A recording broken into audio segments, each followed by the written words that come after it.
Olá, queridos alunos do 6º ano/9 da Escola Santa Helena. Sejam bem-vindos à primeira aula da disciplina de História do 4º bimestre do ano letivo de 2020.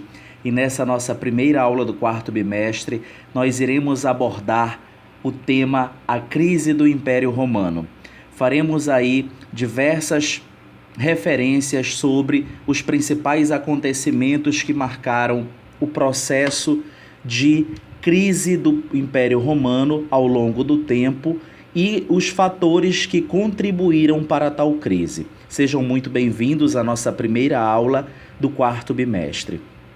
Bem, na primeira apresentação, eu trago como referência a vocês um dado importantíssimo sobre o processo da crise do Império Romano, que traz como referência justamente o 3º século depois de Cristo, que foi quando justamente a partir daí o Império Romano iniciou uma fase de declínio e decadência, que acabou resultando na fragmentação da parte ocidental de tal império, ok? As crises econômicas e políticas somaram-se à chegada dos germânicos, os povos germânicos, levando ao fim da parte ocidental do império e à ocupação de seu território por esses povos. É importante reiterarmos que os germânicos eram justamente povos advindos de regiões, ok? No próprio continente europeu, que começavam a migrar e ocupar o território aí do império, do imponente Império Romano. É importante ainda lembrarmos que os povos germânicos invadem o território do Império Romano, ok? E esse fato, esse acontecimento iria desencadear justamente o fim do império com o passar do tempo. É importante referenciarmos ainda sobre a crise do Império Romano que tal crise ela foi impulsionada justamente por diversos acontecimentos que se desdobraram a partir do século II depois de Cristo. Então, a partir do século II depois de Cristo, o Império Romano ele viveu um período de relativa paz e grande prosperidade, que ficou conhecido como Paz Romana. O final desse período ele foi marcado pela morte do imperador Marco Aurélio em 180 d.C., iniciando-se assim a decadência romana, que se estendeu até a fragmentação da parte ocidental do império, isso já em 476. A decadência do Império Romano ela está relacionada primeiramente com a crise do sistema escravista, iniciada na transição do século II para o século III d.C. Esse sistema ele era parte essencial da economia romana, diga-se de passagem, que contava com a renovação da população de escravos do império por meio das guerras de conquista e expansão, que eram típicas da história romana, inclusive. Ok?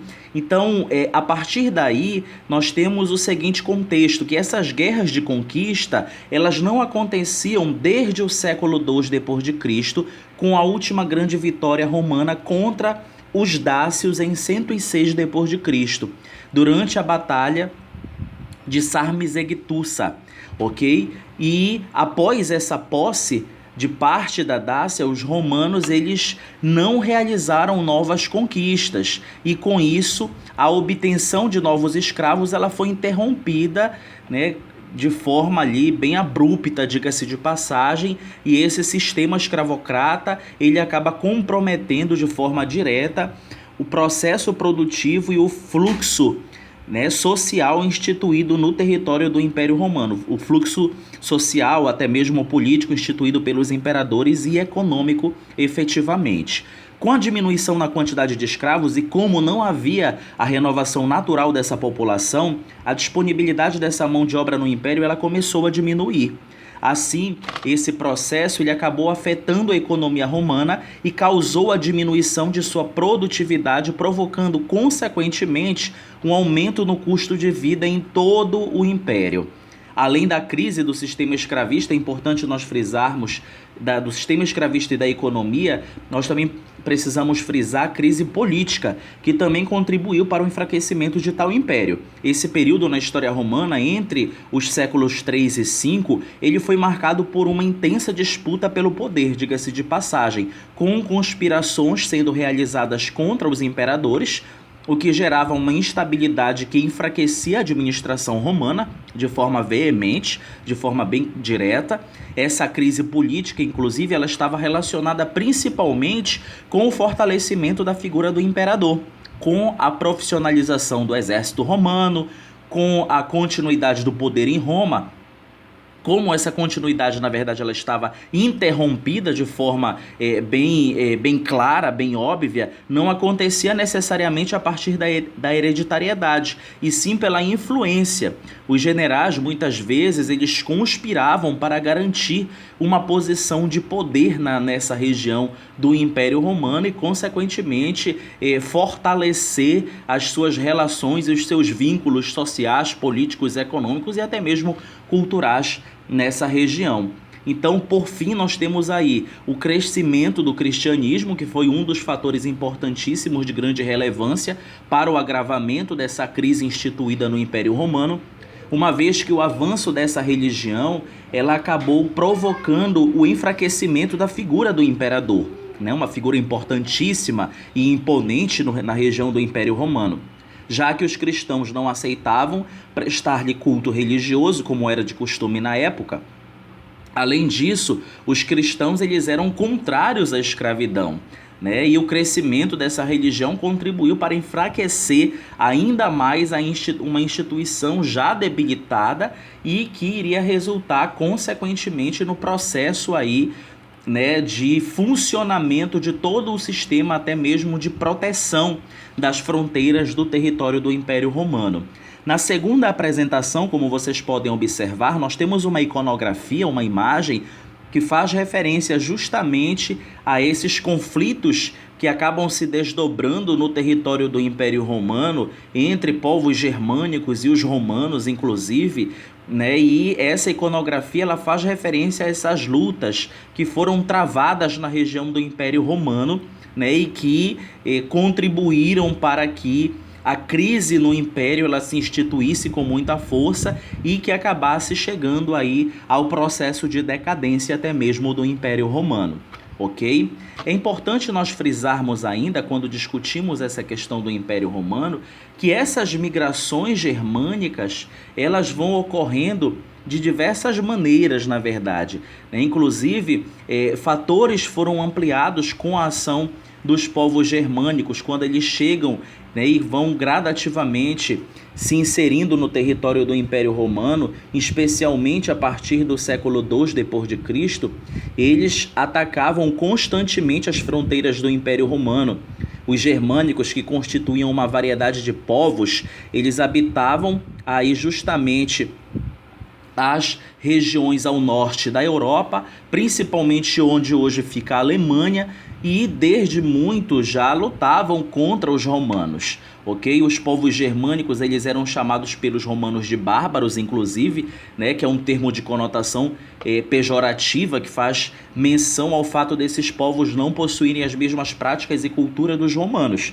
Então, a partir do século II d.C., as migrações germânicas elas intensificaram-se e, com o enfraquecimento do poder romano, as fronteiras do império elas ficaram mais frágeis, o que acabou possibilitando o aumento nas migrações dos povos germânicos. Segundo os historiadores, né, essas migrações elas ocorreram por diversas razões, entre elas o ascendente crescimento populacional, o resfriamento do clima e a fuga mesmo, né?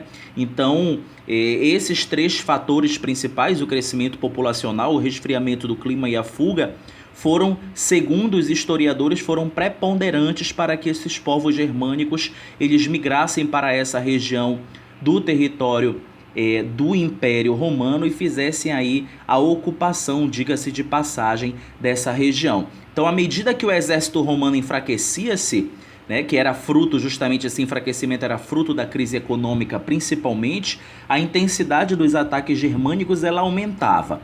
Assim, gradativamente, os diferentes povos germânicos, eles começaram a invadir e saquear as terras romanas, né, e a partir daí começa a haver um enfraquecimento generalizado, diga-se de passagem, nessa região aí do Império Romano gradativamente.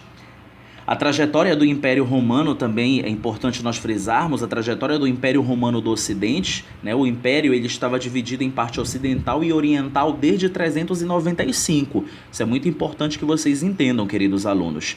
Então essa trajetória do Império Romano do Ocidente ela chegou ao fim quando a cidade de Roma ela foi atacada em 476 pelos Érulos e o imperador Rômulo Augusto, né, foi destituído do cargo de imperador naquele momento. A parte ocidental do Império Romano ela deu origem aos reinos germânicos, né, contribuindo aí para essa rápida decadência e que foi gradativamente se consolidando no território do Império Romano. Na terceira apresentação, como vocês podem observar, nós temos uma iconografia que faz referência justamente à crise de Roma e o Império Bizantino. Uma iconografia, uma pintura muito interessante que faz referência justamente a esses conflitos entre povos germânicos e romanos que ocorria aí no território imperial, no território do Império Romano, nas extensões territoriais romanas e que geraram aí uma série de fatores decadentes nessa região, nesse território, diga-se de passagem. Então, as principais consequências da crise do Império Romano foi justamente o que? A chegada dos povos germânicos, ela acabou intensificando a crise do Império Romano, pois os centros produtores de grãos, por exemplo, eles foram atacados, o que levou ao abandono desses locais ou ao seu saque. Além disso, a violência trazida pelos ataques germânicos afetou as rotas comerciais existentes no Império. A junção desses dois fatores, a redução na produção agrícola e o fim das rotas comerciais, acarretou o desabastecimento das cidades na região do Império Romano. Com as cidades desabastecidas, a fome por esses locais propagou-se e tornou-se comum a disseminação de doenças graves, como a peste inclusive. Além disso, as cidades romanas tornaram-se alvos, uma vez que acumulavam grandes riquezas que atraíam os ataques dos germânicos e interessados nos saques. Portanto, a chegada desses povos ela causou uma redução populacional e uma ruralização na Europa Ocidental que representa, na verdade, aí já um processo efetivo de domínio e ocupação por parte dos povos germânicos do território do Império Romano e, consequentemente, essa ascensão de um novo tempo e a decadência, né, a crise do Império Romano que se acentuava de forma muito direta nesse território aí do Império Romano e queria gerar justamente aí a decadência de tal império. Queridos alunos, espero que todos tenham compreendido os aspectos abordados nessa nossa primeira aula no que diz respeito aí ao processo da crise do Império Romano, correto? Na nossa próxima aula, na nossa segunda aula da disciplina de História, nós vamos estar discutindo o assunto a Alta Idade Média, ok? Espero que todos tenham compreendido. Até o nosso próximo encontro. Cuidem-se, não esqueçam de deixar o seu like, de deixar o seu comentário, postar o seu comentário no nosso vídeo para que nós possamos fazer as nossas interações, ok? Até o nosso próximo encontro, queridos alunos. Um abraço, tchau, tchau.